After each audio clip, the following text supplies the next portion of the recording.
What if our value to him was enough for us to live available to him in the circumstance instead of needy from everyone and everything?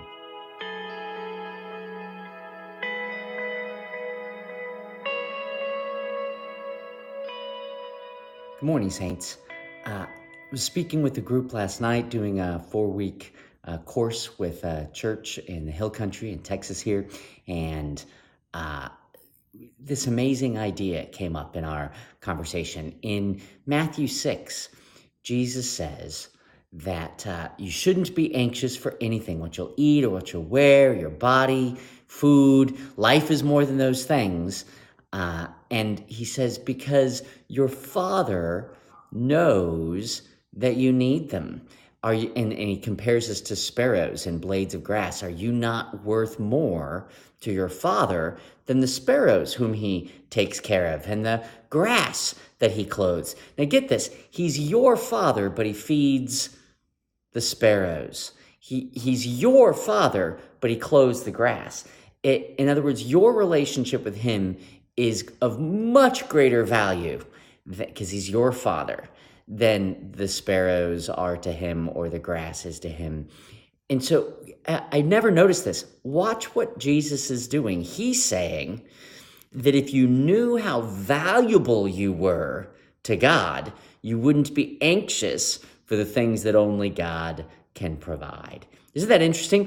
What if the biggest issue in our lives in terms of striving for what we feel like we need, the lie of lack in the flesh, right? We have all things in Christ. We don't have everything, but we lack for nothing.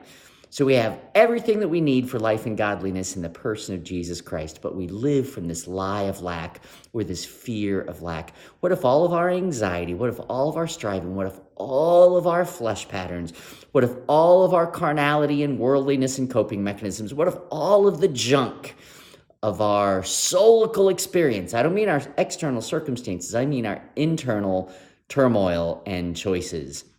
What if all of that comes down to not knowing how valuable we really are to God in Christ? Aren't you more valuable than they?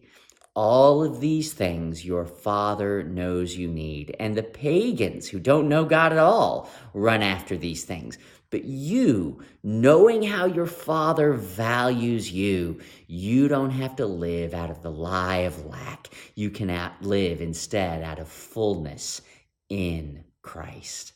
What if today you and I didn't live out of the lie of lack in our circumstances? What if we instead knew our incredible value to God? So even for those things that we don't have in the immediate circumstance, we can trust him for enough out of our value to him, proven on the cross, lived out by faith in our identity as saints. What if our value to him was enough for us to live available to him in the circumstance instead of needy from everyone and everything in the circumstance? Wouldn't that be a free life? Wouldn't that be a loved life? Wouldn't that be a next level life? I hope that encouraged you today that you will live out of his fullness instead of the lie of lack, knowing, or at least beginning to know, by his ridiculous grace, how valued you are. Thanks a lot. I hope you have a great rest of your day. I'll talk to you again soon.